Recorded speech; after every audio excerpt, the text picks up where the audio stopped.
Chapter 6, Early Church History. Before I start talking about Bible specifics, I want to talk about the early church history, specifically because you must remember that the church comes before the Bible. What we know about the early church history does come from Acts of the Apostles, but remember, it doesn't come out until much later. Luke is a disciple of Paul's, and Paul is said to have not been converted until later after Jesus' death, which again you see in Acts of the Apostles. In this lecture, I just want to talk about some of the events that happened in the church as they relate. Most of the events we get from Acts of the Apostles, but just realize I'm doing this specifically in a chronological order, so you see that the church was founded before the Bible. Now, the church, when the disciples are in that upper room in Acts of the Apostles, the Holy Spirit comes to them in what is called Pentecost. And Pentecost is 50 days after Passover. It's the feast of the leavened bread. Now, if you remember, Passover is the feast of unleavened bread. That's when Jesus will be sacrificed. 50 days later from that is the feast of leavened bread, or what they call the feast of the new root. It was understood to mean throw out the teachings of the old and bring in the teachings of the new. So it was very symbolic for God and the Holy Spirit to choose Pentecost for the start of this new religion.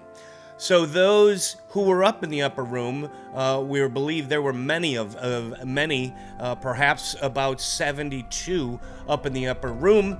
Those disciples immediately go out and start evangelizing throughout Israel and throughout the Middle East. The Bible tells us the apostles like Peter started immediately in Jerusalem. He gives his first speech in Acts chapter 2. So they immediately started converting Jews over to Christianity. And while the outside Jerusalem, you saw churches starting to spring up that were started by the 72. Now Paul will certainly, he's not converted yet, he'll certainly come into play as starting a number of the churches. But remember, some of them were already started. In fact, most historians and scholars believe the Church of Rome was not founded by either Peter or Paul, but some of the disciples that were in the upper room. Let's look at a map that you'll get a real good sense of the churches that were founded. Now, right above Jerusalem is Antioch, and Antioch becomes what is called the Christian cradle, the Christian home. It's where they're first called Christians in Antioch, and a lot of people come from this Antioch church. It's predominantly Gentile people. You get Timothy.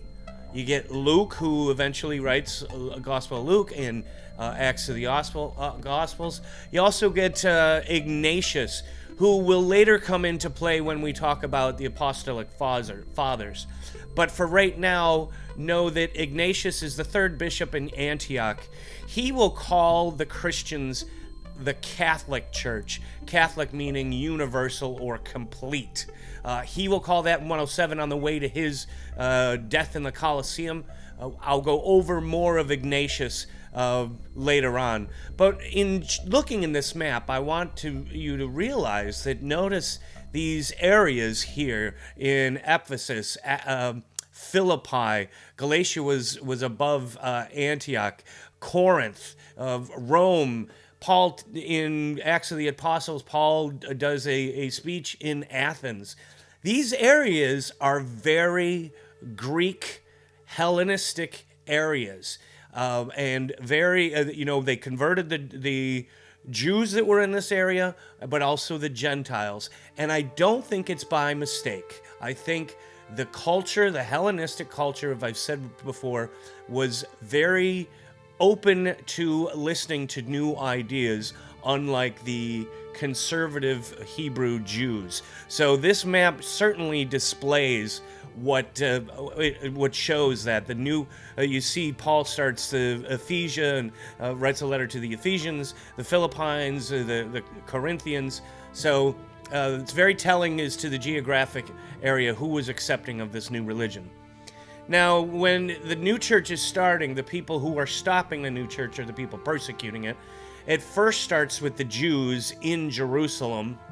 We know that because Stephen was first martyred, was one of the first martyred, and he is stoned in Jerusalem. And it's the story does say that Paul the apostle was there. He wasn't converted yet, but he was there during the stoning. He is persecuting Jews. They pay him to, or persecuting Christians.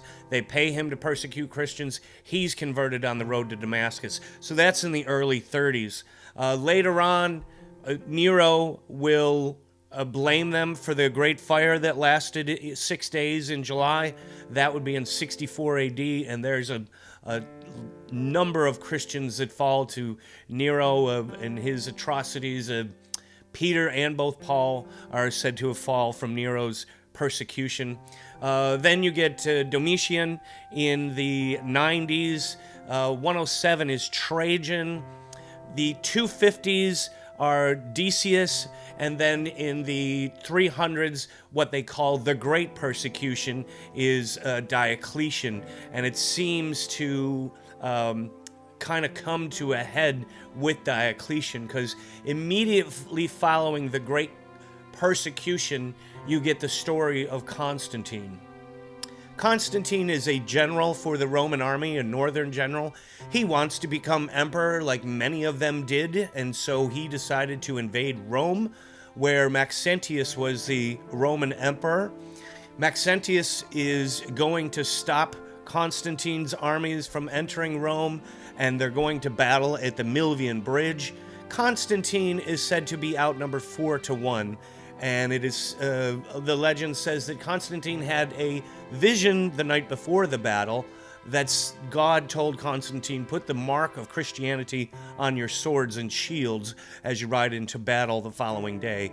And Constantine does win this battle, and Maxentius actually falls into the Milvian Bridge, or into the Tiber River. Milvian Bridge collapses under the weight of Maxentius's army. Constantine becomes the Roman emperor, and his first order of duty is to stop the persecution of Christians, and that's where you get his Edict of Milan. That is the end of the persecution of Christians formally, and Constantine will start slowly adopting Christianity to the state religion and coming up with councils, and his first council will be against Arianism, Council of Nicaea in 325.